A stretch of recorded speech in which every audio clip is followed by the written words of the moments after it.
तो दोस्तों हम लोगों ने फर्स्ट पार्ट में देखा कि कैसे बुली लड़कियां जो रुबियातुल और उसकी दोस्त थी, कैसे उसने हरलीना को बुली किया था। ये लोग इतना ज्यादा बुली कर लेते हैं कि हरलीना भाग के गाड़ी के सामने आ जाती है और उसकी मौत हो जाती है। हरलीना के मौत के बाद एक एक करके लड़कियां मरने लगी थी और हमने फर्स्ट पार्ट में देखा कि रुबियातुल की मौत हो चुकी थी। रुबियातुल की मौत से हरलीना बहुत ज्यादा खुश हो रही होती है और हमको इस पार्ट में पता चलेगा कि वो इतना ज्यादा खुश क्यों हो रही थी। तो चलिए शुरू करते हैं।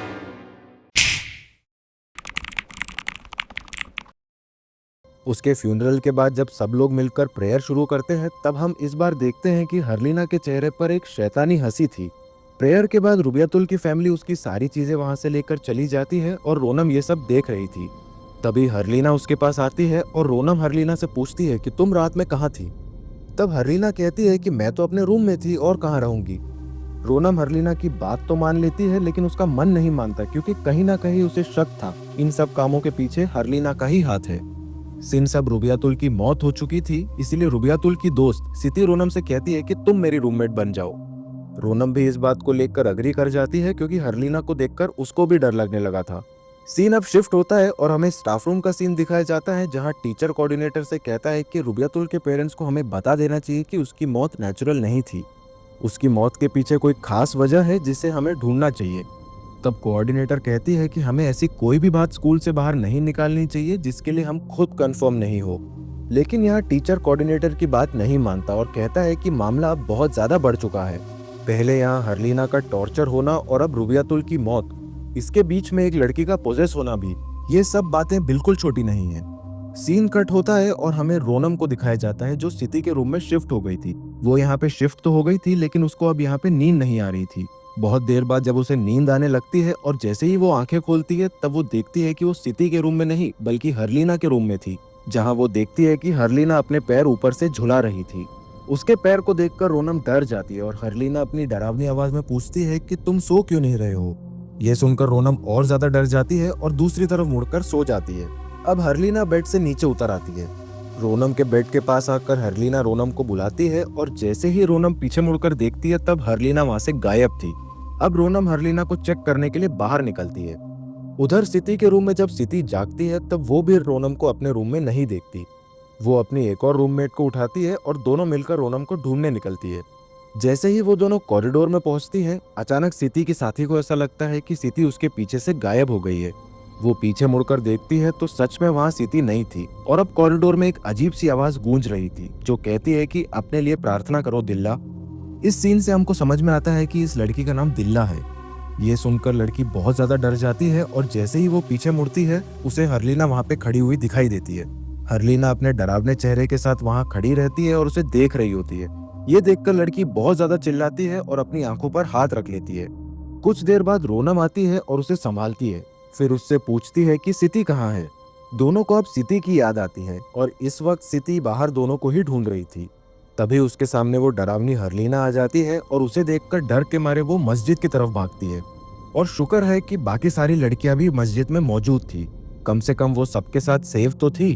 क्या वाकई में? लेकिन एक बहुत ज्यादा अजीब बात उसने नोटिस करी। सारी लड़कियां बहुत तेजी से प्रेयर कर रही थी और जल्दी जल्दी प्रेयर खत्म करके सारी लड़कियां अचानक से डरावने अंदाज में सिटी को देखने लगती है। ये देखकर सिटी बहुत ज्यादा डर जाती है और तभी एक उड़ता हुआ कपड़ा आकर उसके चेहरे पर गिरता है। डर के मारे सिटी जोर जोर से चिल्लाने लगती है और उसकी आवाज सुनकर रोनम वहां पहुंचती है जो उसके चेहरे से वो कपड़ा हटाती है। ये सब देखकर दिल्ला तुरंत टीचर्स को बुलाने के लिए उनके घरों की तरफ भागती है। दरवाजे पे वो जोर जोर से नॉक करती है और अचानक से दरवाजा अपने आप खुल जाता है। वो अब टीचर्स को जगाना चाहती थी, लेकिन टीचर्स नहीं उठती और अचानक से उसको एहसास होता है कि उसके पीछे कोई खड़ा है।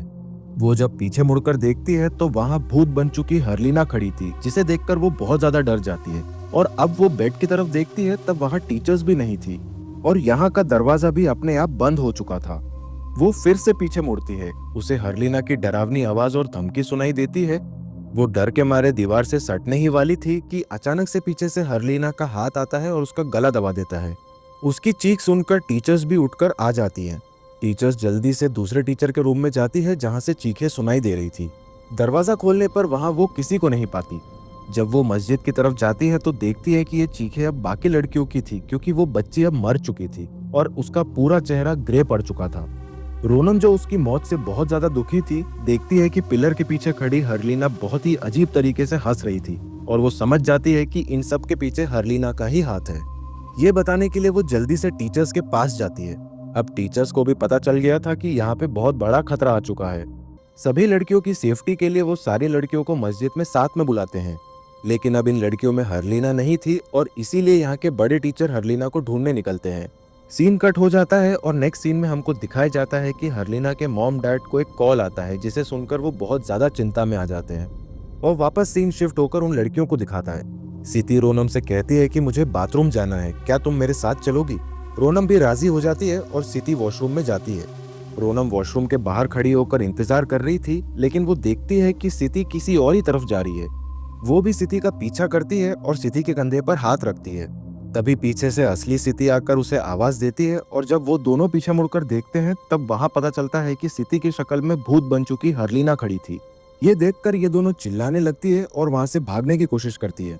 हरलीना ने उनके भागने की कोशिश को नाकाम कर दिया था और उनकी चीखें सुनकर टीचर्स भी वहां आ जाती है और आखिरकार हरलीना को पकड़ लेती है।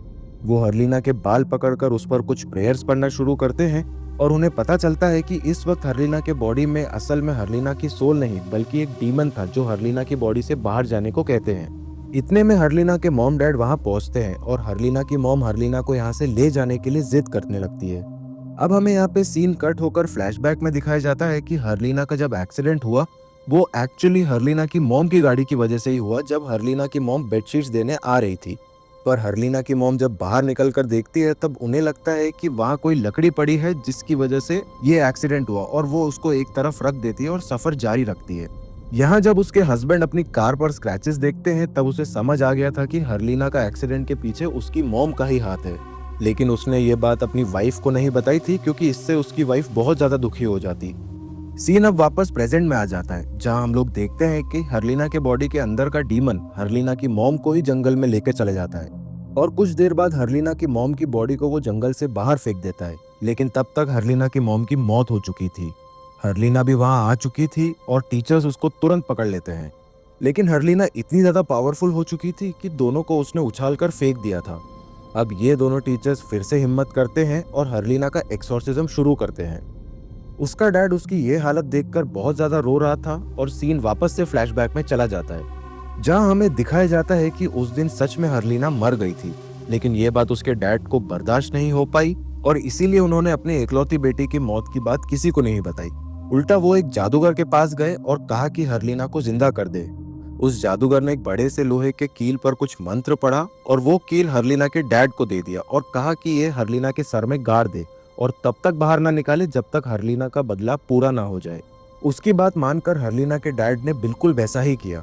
ये सब करने के बाद हरलीना के डैड ने हरलीना की मॉम से भी कहा कि अब हरलीना की हालत बेहतर हो रही है और इसीलिए मैंने उसे फिर से बोर्डिंग स्कूल भेज दिया है। बोर्डिंग स्कूल भेजने के बाद की पूरी कहानी तो हम देख ही चुके हैं। सीन अब फिर से प्रेजेंट में लौटता है जहां हम देखते हैं कि हरलीना के डैड जाकर हरलीना के सर से वो कील को बाहर निकाल देते हैं। जैसे ही वो कील बाहर आता है वहां का सारा तांडव रुक जाता है और हमें हरलीना का फ्यूनरल दिखाया जाता है। बोर्डिंग स्कूल की सारी लड़कियों को उनके घर भेज दिया जाता है और आखिर में हम लोग देखते हैं कि रोनम आई हुई थी हरलीना की ग्रेव के पास। मूवी के पोस्ट क्रेडिट सीन में हमें हरलीना के डैड को घर में अकेला दिखाया जाता है। तभी वहां जादूगर आके उनके घर पे नॉक करता है और उनसे कहता है कि मैंने तुमको कहा था हरलीना का बदला जब तक पूरा नहीं होगा तब तक उस कील को बाहर मत निकालना। इसका साफ मतलब ये होता है कि कुछ ना कुछ बुरा अब होने वाला है हरलीना के डैड के साथ। और बस ये दिखाते दिखाते ये कहानी यहीं पे खत्म हो जाती है। यार अगर आप लोग को ये वीडियो पसंद आया है तो अभी के अभी जाकर इस वीडियो को लाइक करो, क्योंकि सिर्फ एक ही लाइक से आप लोग मुझे बता सकते हो कि ऐसी फिल्म एनालिसिस आपको कैसी लगी। अगर आप लोग ऐसे और हॉरर फिल्म्स के एक्सप्लेनेशन देखना चाहते हो तो चैनल को सब्सक्राइब जरूर कर लेना और बेल आइकन जरूर दबा के रखना। और मुझे कमेंट सेक्शन में बताओ नेक्स्ट कौन सी हॉरर फिल्म में एक्सप्लेन करूं और थ्योरीज कौन सी मूवी के मैं तुम लोग को बताऊं। तुम लोग जो भी हॉरर मूवी के नाम दोगे मैं ट्राई करूंगा नेक्स्ट वीडियो में उसी को एक्सप्लेन करूं। तो यार मिलते हैं हमारे नेक्स्ट वीडियो में, तब तक अपना ध्यान रखो और हाँ, रात को अकेले में कॉरिडोर में मत जाना और स्टे स्पूकी।